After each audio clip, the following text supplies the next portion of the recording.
क्योंकि इससे पहले मैंने कई प्रोग्राम्स ऐसे किए कि नजम सेठी ने एशिया कप के हवाले से जब भी जो बात की तो वो हमने आप तक पहुंचाई। तो अब एक फ़ाइनल बात क्योंकि हो चुकी है और एशिया कप की जो डिटेल्स हैं वो सामने आ चुकी हैं, बल्कि अब अगस्त में स्टार्ट हो रहा है। 31 अगस्त से एशिया कप शुरू होगा और हाइब्रिड मॉडल पर ही ये एशिया कप खेला जाएगा। आप जानते हैं हाइब्रिड मॉडल पाकिस्तान की तरफ से पेश किया गया था, तो पाकिस्तान की ये बात मान ली गई है, आईसीसी ने ये बात मान ली है और इसमें ये बात कही जा रही है कि नजम सेठी जीत गए हैं। नजम सेठी ने बड़ी फ़ाइट की। इंडिया की जो अथॉरिटीज़ हैं, जय शाह और किस किस से उन्होंने क्या क्या पंगा लिया, क्या क्या फसाद बरपा हुआ, लेकिन अब नजम सेठी को ये विक्ट्री मिल गई, अगर इसको विक्ट्री कहा जाए। यानी वो ये जंग जीत गई हैं जिसमें उनका ये कहना था कि नहीं, हम तो पाकिस्तान में मैचेस करवाएंगे और आपको खेलने के लिए आना पड़ेगा। तो जनाब आली आपको बता दें कि 31 अगस्त से 17 सितंबर, 31 अगस्त से 17 सितंबर तक हाइब्रिड मॉडल पे ये मैचेस खेले जाएंगे। पाकिस्तान की बात ये मान ली गई है और अब इसमें पाकिस्तान, अफ़गानिस्तान, बांग्लादेश, इंडिया, श्रीलंका ये टीम्स शामिल होंगी, मैचेस खेलेंगी, जिसमें 4 मैचेस पाकिस्तान में होंगे जबकि 9 मैचेस श्रीलंका में होंगे। तो ये जो 4 मैचेस पाकिस्तान में होंगे इसमें इंडिया की टीम को आना पड़ेगा। हिंदुस्तान वालों, सर पे कफन बांध के निकल पड़ो, आ जाएं आप खेलने के लिए, हम आपको कुछ नहीं होने देंगे। इसकी वजह यह है कि सारे इंतजाम कर लिए गए हैं, बहुत सिक्योरिटी रखी जा रही है, कोई चिड़िया भी पर नहीं मार सकेगी और कोई प्रॉब्लम नहीं होगी। ये बात यानी जो इंतज़ामात हो रहे हैं उससे हमें ये पता चल रहा है। अब पाकिस्तान ये चाहता था, देखिए ये जो बात की जा रही थी ना, हमें, मुझे खुद भी, मैंने आपको बताया था, ऐसा लग रहा है कि नजम सेठी बात तो बहुत ज़्यादा कर रहे हैं, डेली बेसिस पे कोई ना कोई नया झगड़ा शुरू हो रहा है, लेकिन हो नहीं पाएगा क्योंकि जो हमारे मुल्क के हालात हैं। चलिए अब हम ये वाली बात नहीं करते, ठीक है जी, वरना कहेंगे कि तुसी तो आप ही कहते रहते हो हालात ये हैं तो हालात वो हैं तो लोगों ने कहाँ आना है। तो जनाब हालात तो बहुत ही अच्छे हैं, ना कोई दहशतगर्दी है और पॉलिटिकल कन्फ्रंटेशन का तो दूर दूर तक पता नहीं है। रावी चैनी चैन लिखता है तमाम पॉलिटिकल पार्टीज़ जो हैं आपस में शीरो शक्कर हैं, गले मिलते हुए दिखाई देते हैं और ख़ान साहब और नवाज़ शरीफ और आसिफ अली जरदारी एक ही टेबल पर बैठ के खाना खाते हैं। अब ठीक है जनाब, तो बात यह है कि हालात जैसे भी हैं ये मैचेस अब फाइनल हो चुके हैं, यहाँ पर होंगे और जिसने खेलना है उसको यहाँ पर आना पड़ेगा, है जी। अच्छा, अब इसके अंदर ये है कि जैसा कि आप जानते हैं कि श्रीलंका के ये 9 मैचेस होंगे ना वहाँ पर, तो बात तो वही हुई कि सिर्फ 4 मैचेस। असल में जो पाकिस्तान की ख्वाहिश थी वो ये थी कि ऐसा ना हो कि कोई भी मैच यहाँ पर ना हो, जबकि इंडिया की तरफ से कुछ ऐसा स्टैंड आ रहा था कि एक भी मैच जो है वो पाकिस्तान में नहीं खेलने जाया जा सकता। तो चलें, कम से कम 4 मैचेस हमने अपने मुल्क में करवाने के लिए मजबूर कर ही दिया क्रिकेट अथॉरिटीज़ को और इंडियन क्रिकेट बोर्ड को भी। बड़ी जीत है ये। लेकिन नजम सेठी अब इस कुर्सी पर नहीं रहने वाले, हालांकि उन्होंने ये कर दिखाया, लेकिन क्योंकि स्पोर्ट्स मिनिस्ट्री पीपल्स पार्टी के पास है तो उनका ये कहना है कि जनाब पीसीबी का जो चेयरमैन है वो तो लगाने का हमें हक है, ये पीएमएलएन कैसे लगा सकती है। आपको पता है ना, नजम सेठी साहब तो नवाज शरीफ साहब के बड़े करीबी दोस्त हैं, समझे जाते हैं।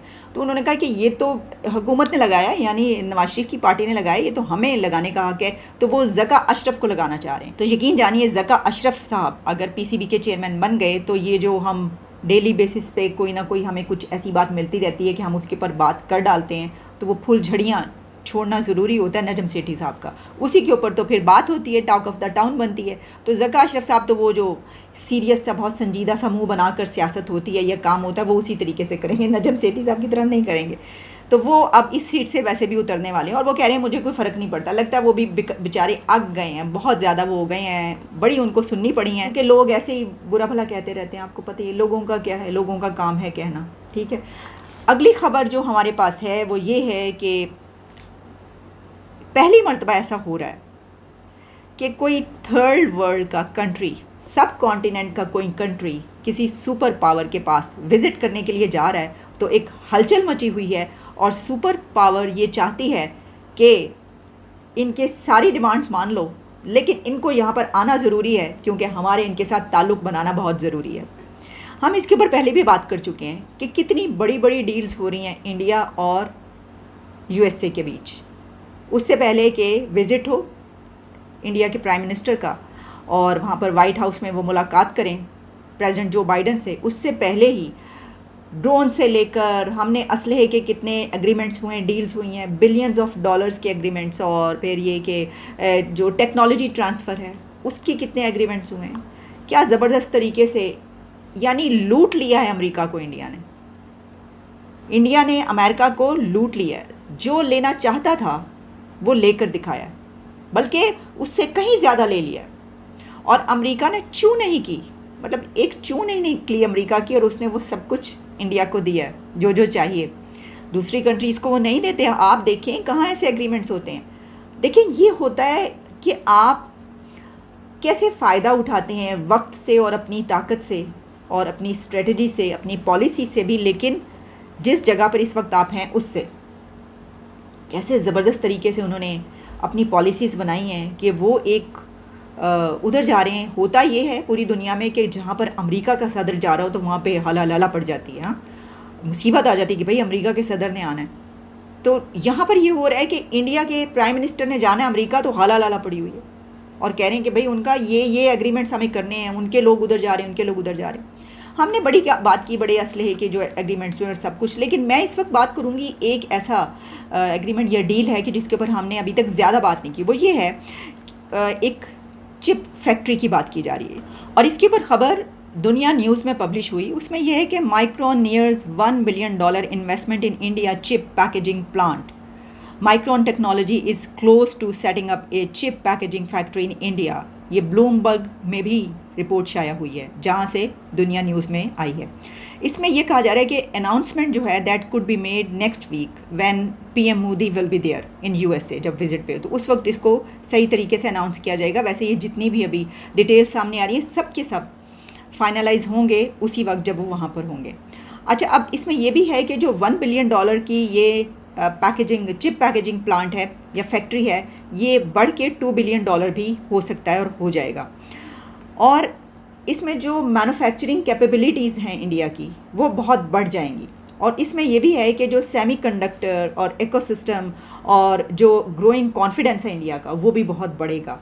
अच्छा, अब जो एम्प्लॉयमेंट अपॉर्चुनिटीज़ हैं वो तो कहने की कोई बात नहीं है, वो तो इंक्रीज़ होंगी, लोगों को बहुत जॉब्स मिलेंगी इसके अंदर, और वहाँ के नौजवानों को वहाँ पे काम करने का भी मौका मिलेगा और सीखने का, ट्रेनिंग्स होंगी और जॉब्स तो मिलेंगी। और सिर्फ यही नहीं बल्कि फिर वो बाहर जाके भी अपनी सलाहियतें मनवाएंगे। जैसे कि यहाँ पर हमने देखा है कि इस इरा में तो यही होता रहा है कि वहाँ के नौजवान हमारे हमसाया मुल्क के पूरी दुनिया में जाकर अपनी सलाहियतों का लोहा मनवा रहे हैं।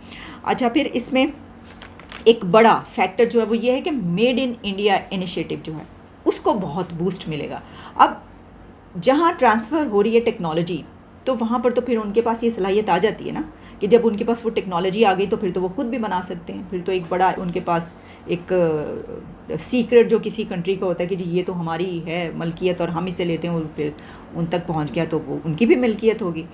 और इसमें मज़े की बात यह है कि इंडिया ये सब कुछ झुक के नहीं कर रहा, यानी पाँव नहीं पकड़े हुए, थल्ले नहीं लगा हुआ, बल्कि वो दूसरे को झुका के कर रहा है। यहाँ पर नज़र आ रहा है कि जो कुछ चाहता है वो सब कुछ ले रहा है।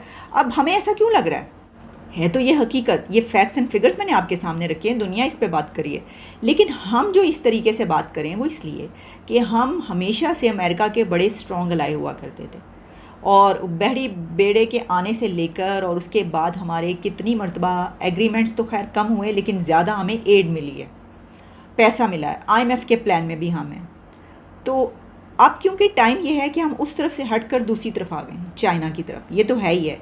लेकिन इसमें हमें ये पता चल रहा है कि जब इंडिया उनके नज़दीक हुआ है तो एक कंट्री कैसे फ़ायदा उठाता है। हम ये फ़ायदा नहीं उठा सके।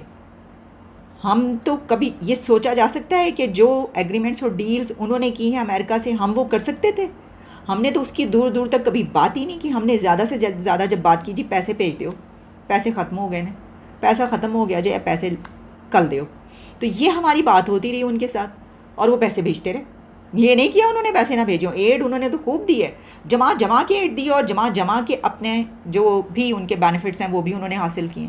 जो उन्होंने कहा हम लेट गए। उन्होंने कहा साढ़े नाल मिल के तुसी जंग लड़नी है, पहले रशिया नू तोड़ना है तो यह करना। तो हमने कहा जी जी हजूर, जो हुक्म आपका हुक्म सर आँखों पर, और हमने वो कर दिखाया और फिर अपनी ईंट से ईंट बजवा ली हमने। फिर उसके बाद उन्होंने कहा कि ये जो हुआ है 9/11 तो अब आ जाएं, आप नहीं करना है जो करना है तो ऐसी की तैसी हम कर देंगे। हमने कहा जी ना, हम डर गए और हमने कहा हम तैयार हैं, आप बताएं करना क्या है, बस पैसा कल दो। हैं जी। तो पैसा आता रहा तो 80 खाते रहे। तो अब हुआ ये कि पैसा ख़त्म हो गया तो खाने को भी नहीं है, तो हम कह रहे हैं कि अब पैसा वहाँ से तो मिलना नहीं, अब इधर से ले लें। तो हुआ क्या, हुआ ये कि इतना स्ट्रॉन्ग अलाई होने के बावजूद हमने अपनी सस्टेनेबिलिटी के लिए कुछ नहीं किया, हैंड टू माउथ रहे हैं। और दूसरी तरफ एक वो कंट्री है जो इतना इंडिपेंडेंट है और जो इतना इस वक्त बहुत खुशहाल और हर चीज़ में जो है वो नज़र आ रहा है, लेकिन फिर भी वो अपनी सारी बातें मनवा रहे हैं और उनकी कोई चीज़ हमें मानता वैसे सच अभी तो नज़र नहीं आ रहा, आगे देखेंगे कि क्या होता है।